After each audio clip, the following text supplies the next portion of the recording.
Saat ini saya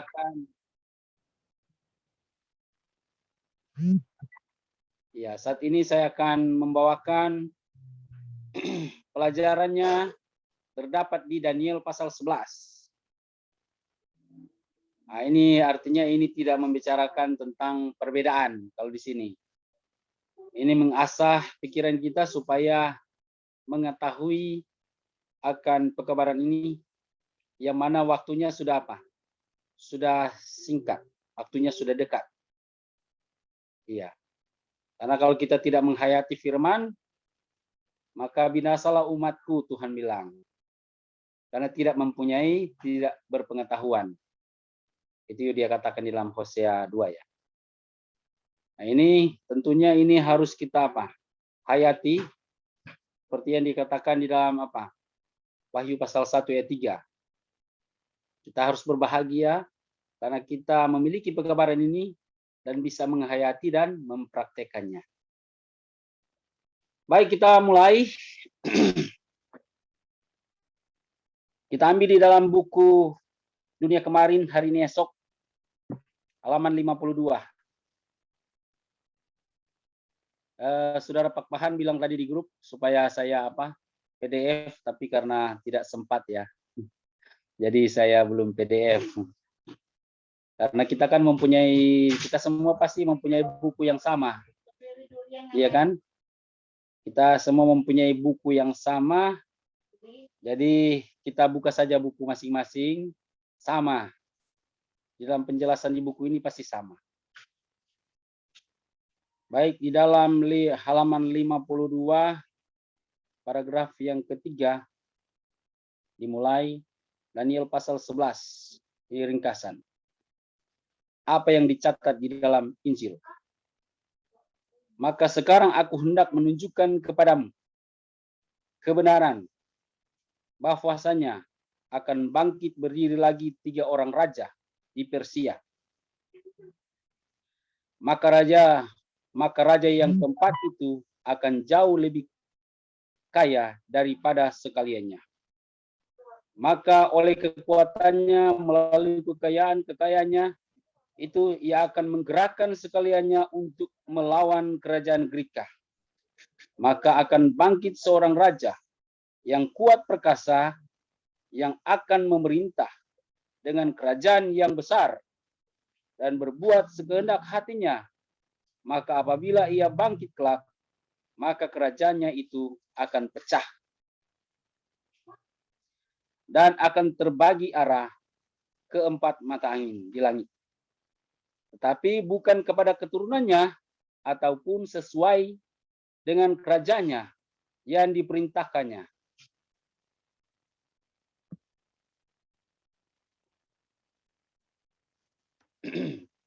Sebab kerajaannya itu akan dicabut dan dibagi-bagikan kepada orang-orang yang lain daripada mereka itu. Jadi di sini sudah jelas bahwa akan muncul seorang raja. Raja siapa itu? Bahwa dia akan muncul dan dia yang lebih kaya dan lebih kuat. Di sini Hotef menjelaskan di dalam halaman 53. Ini mencatat bahwa inilah Raja Alexander Besar itu. Raja Alexander Besar yang memerintah. Raja yang keberapa? Kerajaan yang keempat. Yang mempunyai kekuatan dan dia yang mengalahkan raja daripada Medo Persia. Ini Alexander Besar. Namun ayat menyebutkan bahwa kerajaannya itu tidak diwariskan kepada apa? Bukan diwariskan kepada dia punya apa? Kerajaannya sendiri, tetapi terbagi melalui 4 mata angin. Nah ini harus kita pelajari dan harus kita mengerti bahwa pekabaran ini sangat penting karena pekabaran ini untuk mengasah kita supaya lebih mengerti akan pekabarannya. Baik. Kalau dikatakan di dalam ini melalui pelajaran saya ya. Nah, yang menguasai ketika pecah kerajaan itu menjadi 4 mata angin dan yang menduduki di daerah Makedonia sebagai bagian daripada Kassander. Ya, bagian daripada Kassander. Dan di bagian atau resim yang pertama itu di bagian utara itu yang namanya Lysimachus. Dia menguasai trek Asia Kecil sampai ke Taurus. Sampai ke Taurus. Dan Seleucus dia menguasai Syria dan Asia atas. Dia adalah resim yang kedua. Dan resim yang keempat yaitu tetap di daerah Mesir, yaitu Ptolemy. Ini mereka berempat. Jadi mereka berempat ini yang telah menduduki daerah kekuasaan daripada Alexander.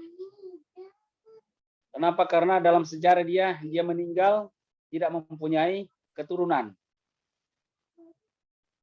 Nah, di sini kita melihat bahwa mereka saling apa?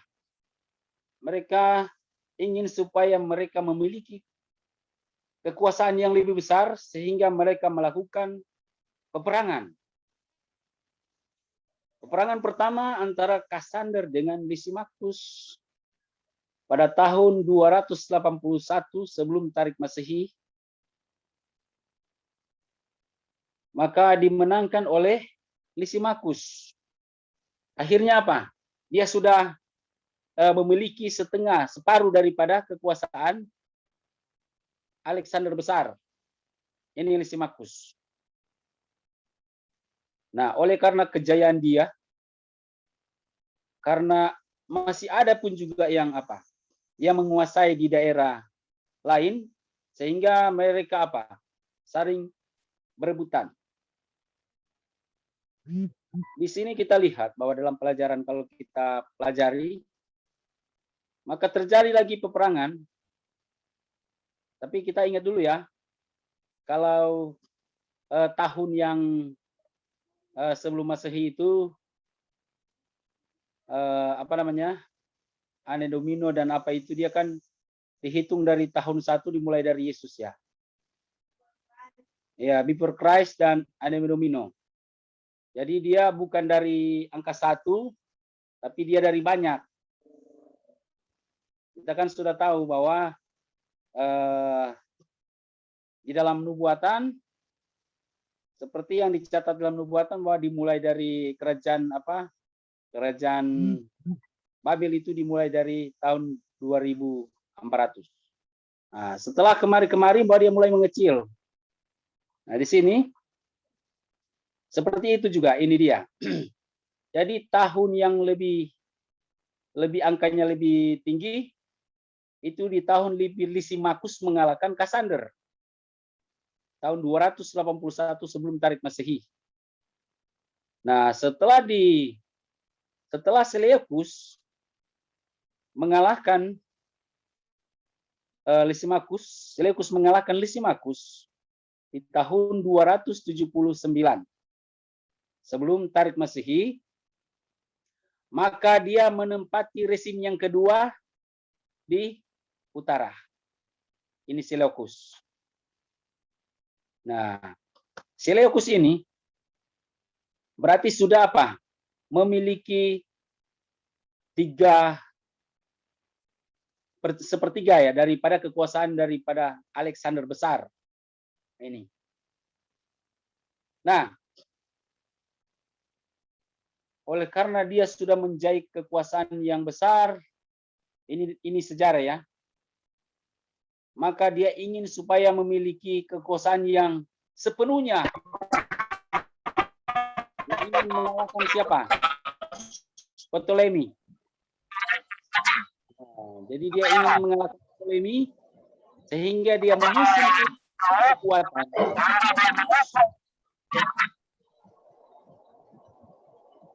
Ya, dia menyusun kekuatan untuk mengalahkan kerajaannya Ptolemy. Nah, ketika dia merancang peperangan, maka ada satu negara bagian daripada Ptolemy. Nah, memang pada awalnya memang negara ini namanya bukan Roma, tapi kita sebut saja Roma, di Roma kafir.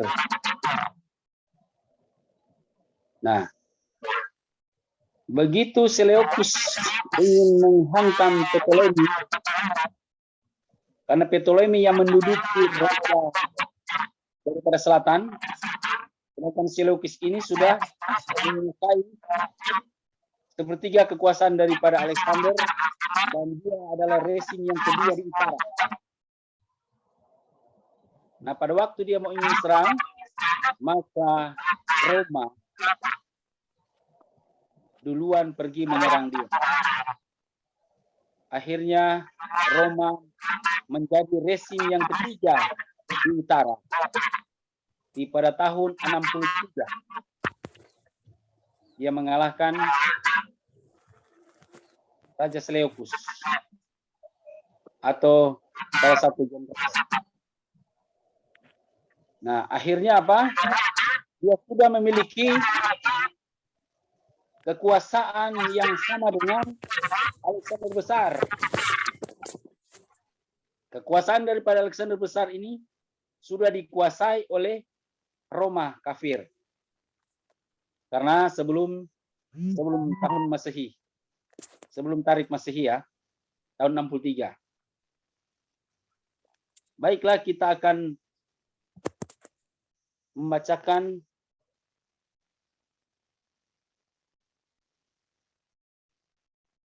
kita baca halaman 59. Halaman 59.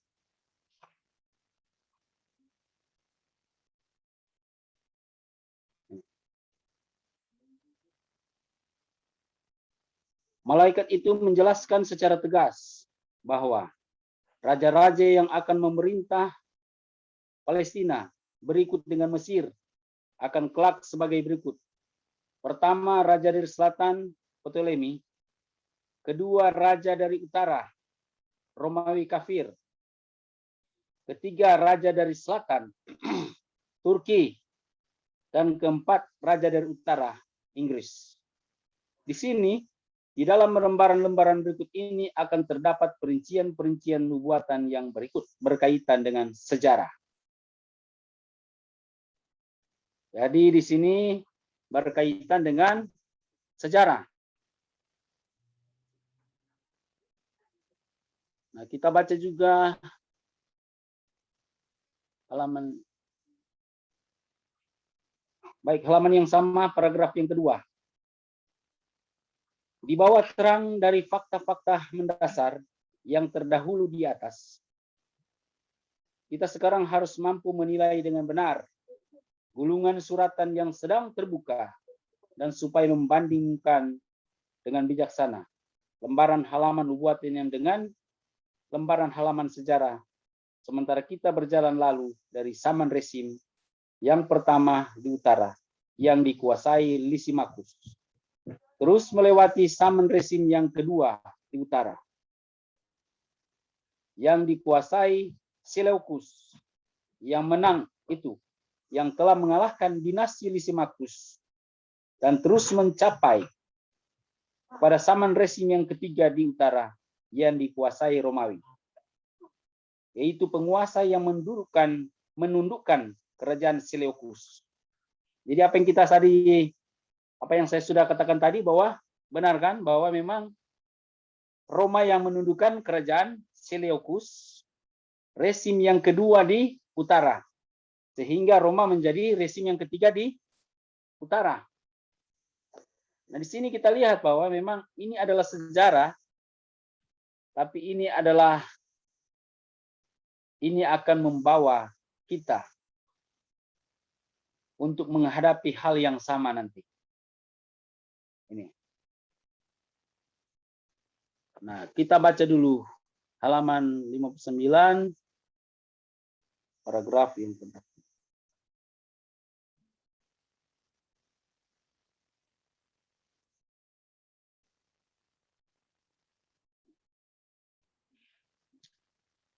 Jadi penentuan daripada kebaran itu daripada apa? Anak kunci. Halaman 38 mengatakan, sampai kepada hal ini, kail nubuatan ini telah terbuka bagi semua orang. Tetapi dari sini dan seterusnya, itu tetap tertutup.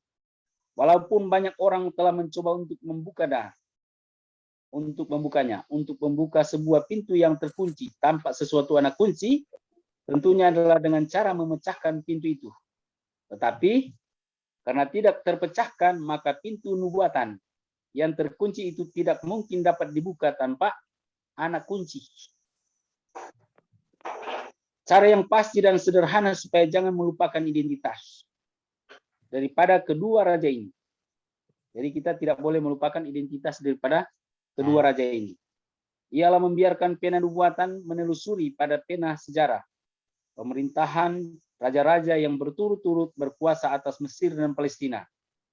Karena gelar-gelar dari raja-raja yang menang perang dan yang kehilangan negeri-negeri kuno ini ada tercatat secara berurutan kejadiannya di dalam pasal nubuatan ini untuk tetap melindungi identitasnya dan untuk mengungkapkan rencana-rencana jahat dari kedua raja dari selatan dan raja dari utara. Sini bahwa memang kita harus apa? Kita mengetahui bahwa anak kunci daripada nubuatan itu yang sudah dibuka oleh nabi kita. Nah, ini sangat penting dan dia berpesan supaya kita jangan melupakan anak kunci bahwa identitas daripada kedua raja tersebut. Nah,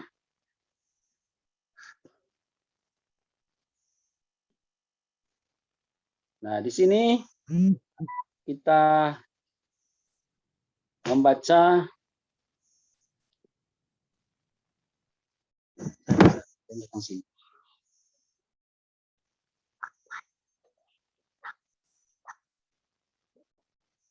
baik, kita akan lanjut di halaman 71.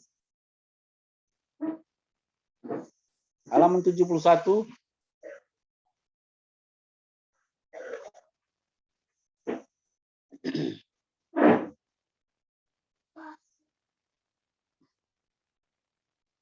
Nah, ini sudah masuk ke halaman 71 mengatakan begini. Karena ia itu dari ayat 29 akan kembali pada waktu yang ditentukan lalu datang ke arah selatan, maka ia itu adalah raja dari utara yang turun bagi sesuatu peperangan yang lain lagi. Semuanya ini adalah petunjuk-petunjuk yang dikuatkan oleh sejarah, sehingga demikianlah terlihat bahwa identifikasi kata-kata pengganti orang-orang yang di dalam kurung itu adalah benar. Penyerbuan orang-orang Muhammadan di sebelah barat dimulai dari tahun 639 Tarik Masehi. Nah, ini sudah masuk Tarik Masehi ya. Sewaktu mereka menyerbu negeri itu, maka Mesir menjadi sebuah daerah provinsi Muhammadan. Nah, di sini kita perhatikan bahwa terjadi peperangan dan setelah Roma kafir berkuasa, dia merebut kekuasaannya dan akhirnya dia memenangkan peperangan sebelum Yesus itu pada tahun 63.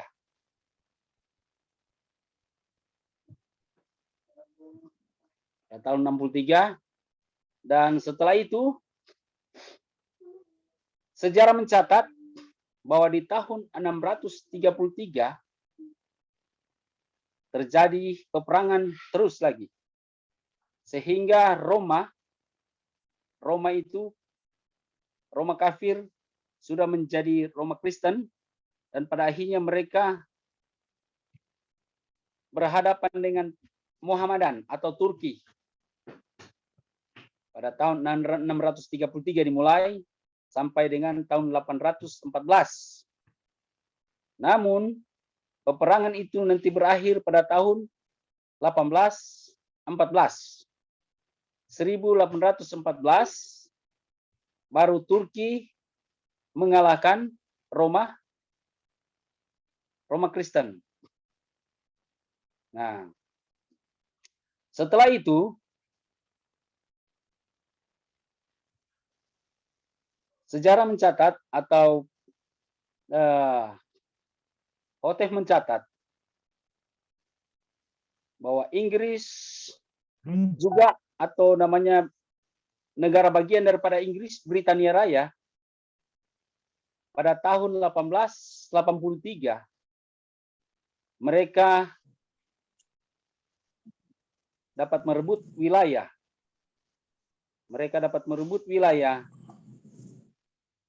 Yaitu Palestina di tahun 1883. Nah, sampai kapan mereka berperang? Sampai tahun 1919. Akhirnya apa? Inggris menjadi pemenang perang di tahun 1919. Mereka mengalahkan Muhammadan. Nah,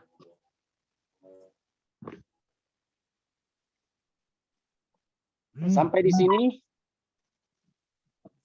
ada pertanyaan, lantas kita lanjutkan kembali.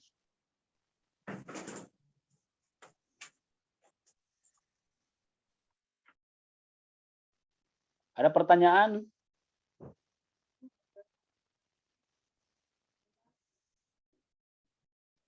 Saudara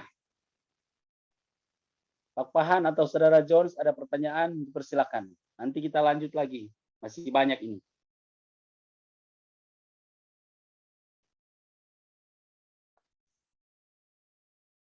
Atau tanggapan? Terus dulu aja, belum ada kayaknya. Selamat sore, saudara-saudara sekalian. Oh iya.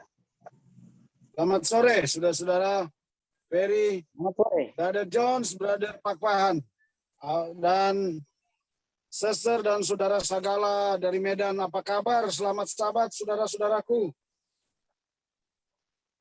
Selamat sahabat, selamat sore. Sahabat.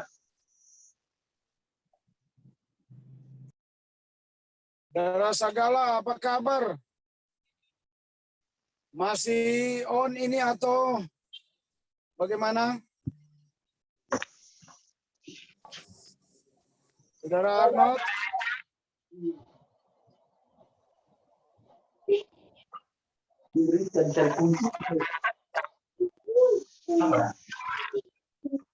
Saudara Pak Pahan? Masa tahu? Saya tak tahu. Ya, selamat saudara Sagala dari Medan. Amin, puji Tuhan. Orang yang sudah tua, tetapi masih tetap semangat di layar Zoom online. Luar biasa. Kalah dengan anak-anak muda. Ya. Siap dibangkitkan dalam kebangkitan Daniel 12. Karena umur sudah sangat tua, tidak memungkinkan lagi, Tuhan pasti akan tidurkan kalau kita tidak mampu faktor usia, dan kita siap dibangkitkan dalam kebangkitan Daniel 12 ayat 2. Amin, saudaraku. Tiada yang kita kunci, saudara, kebutuhan. Mungkin kita akan bisa menjadi 144 hidup bersama, itu Tuhan yang menentukan. Kita setia atau Ya, oke. Pelajaran kita pada sore hari ini sangat menarik sekali, ya. Karena Nyonya White katakan setiap buku-buku roh nubuat menyatakan bahwa umat Tuhan berhati-hati bahwa nubuatan Daniel pasal 11 segera akan berakhir. Kalau ditanya, tahu enggak pembahasan Daniel pasal 11? Nanti kita bingung. Mungkin kita sudah sampai capek membicarakan tentang rombongan bersama, capek membicarakan sekam dengan gandum. Tapi nanti sekarang ditanya topik sore hari ini. Tahu enggak nubuatan Daniel pasal 2 bahwa segera akan berakhir? Tinggal ayat 44-45, ayat ini Daniel pasal 11 akan digenapi. Tinggal 2 ayat dari Daniel pasal 11. Apakah saudara sudah siap dan sudah berjaga dalam penggenapan nubuatan ayat ini? Pernyataan daripada Kita punya. Ellen G. White. Ya.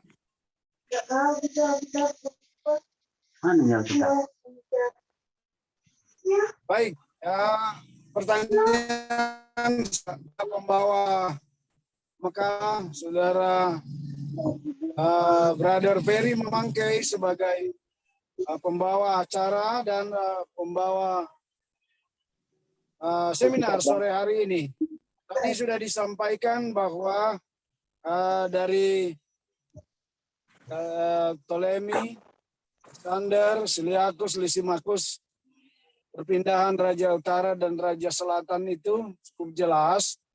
Sekarang dia katakan bahwa untuk beralih kepada kerajaan Romawi itu, dia katakan Daniel, dalam buku Daniel 7, dia katakan kerajaan tanduk itu, kerajaan dari selatanlah yang akan menjadi sangat besar. Nah, kerajaan selatan itu sudah dikatakan yaitu Ptolemy. Ya. Kerajaan Ptolemy, kerajaan selatan. Nah, di dalam kerajaan selatan ini salah satu tanduknya ini akan muncul tanduk yang sangat besar. Ya, di selatan. Nah, di selatan ini juga ada jasira-jasira yang ada di selatan. Selain Ptolemy, ada jasira-jasira di dalam sejarah itu. Jasira manalah yang akan muncul dari selatan ini yang akan menjadi Roma kafir? Yaitu pertanyaan saya. Terima kasih, Brother Ferry. Bagaimana, saudara? Ada yang memberikan tanggapan? Pertanyaan dari saudara Daniel? Jasira mana yang akan menjadi kuat di apa? Di bagian selatan ya?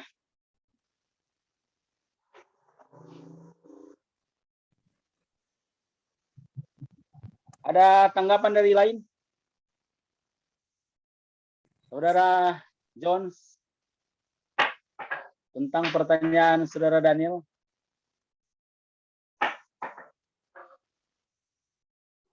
Itu kalau saya kan ada kirim gambar itu. Ya. Tentang Raja Utara, Raja. Itu waktu zaman Turki kan Anoman ya, Raja Anoman ya. Mereka juga sangat kuat. Nah, untuk kerajaan-kerajaan Jasira di akhir zaman ini itu adalah Arab Saudi. Ya, di seluruh dunia pengikutnya itu ada sekitar 1,7 miliar sekarang. Ya, kalau kita mau melihat di mana kalau saya larinya ke Sabat. Sabat ini dijepit oleh Minggu dan Jumat. Di dalam Sabat Minggu itu, di dalam hari Minggu itu udah Katolik dengan Protestan aja itu udah ada 2 miliar lebih. Hampir 2,6. Nah, kalau pertanyaan Jasira mana yang kuat? Ya inilah Mekah, Arab Saudi. Ya. Sangat kuat sekarang. Dia ada 1,7. Itu yang dimana Daniel pasal 11 ayat berapa tadi, 40 yang akan dibuka, toh? Nah, ini akan menuju kepada waktunya Nyonya White katakan undang-undang hari Minggu. Tetapi kita tidak melihat bahwa di negara yang dikuasai oleh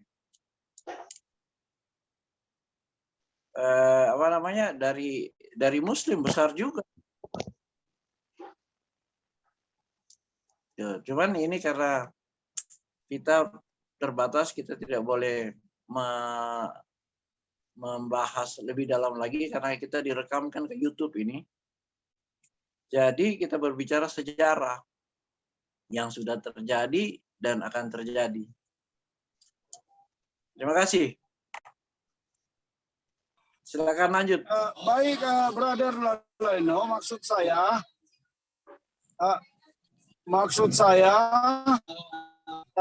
Feris menjelaskan bahwa dari kerajaan selatan yaitu Ptolemy, kemudian muncul Romawi kafir. Nah, sekarang asal usul dari yang saya mau tanyakan di sini, usul dari Romawi itu. Jadi bangsa Romawi ini asal usulnya dari mana? Memang yang kuasai adalah di dalam Alkitab mengatakan kerajaan selatan. Kan dari kerajaan selatan ini ada jasira-jasira di sana. Jasira manalah yang membentuk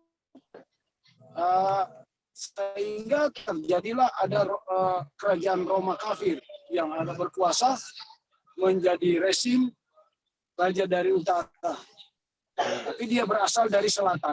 Dia menjadi kuat hasil daripada cara tipunya sehingga dia menjadi besar dan dia menjadi kuat.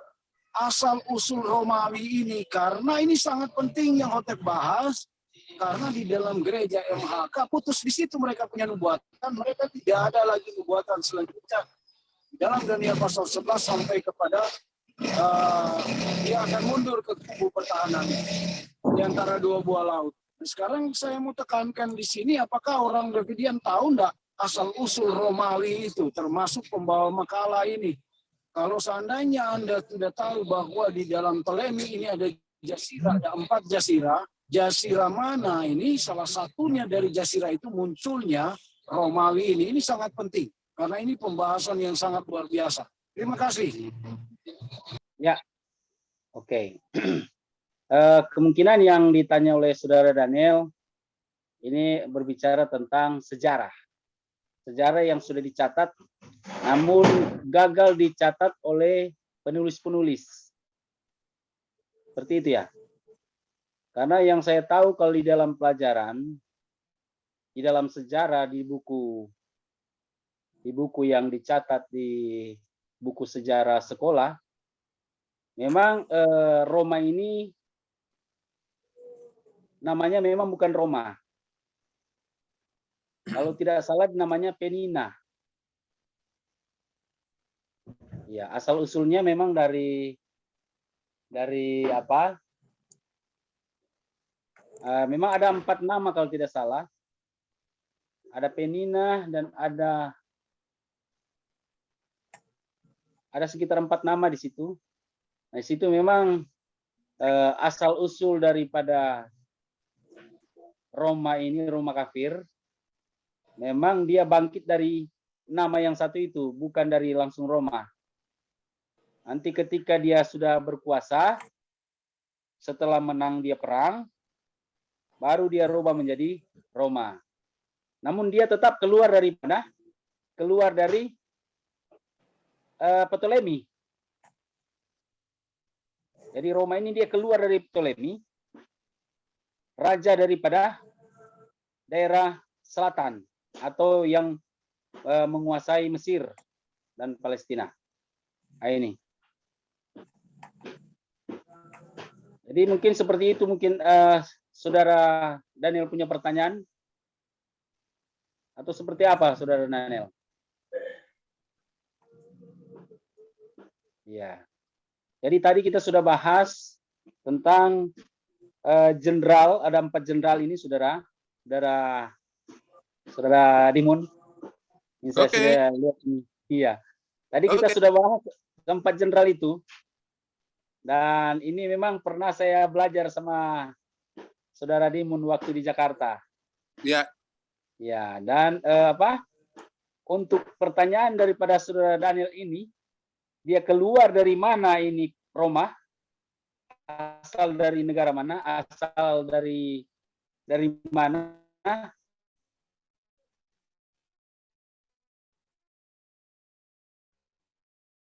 Itu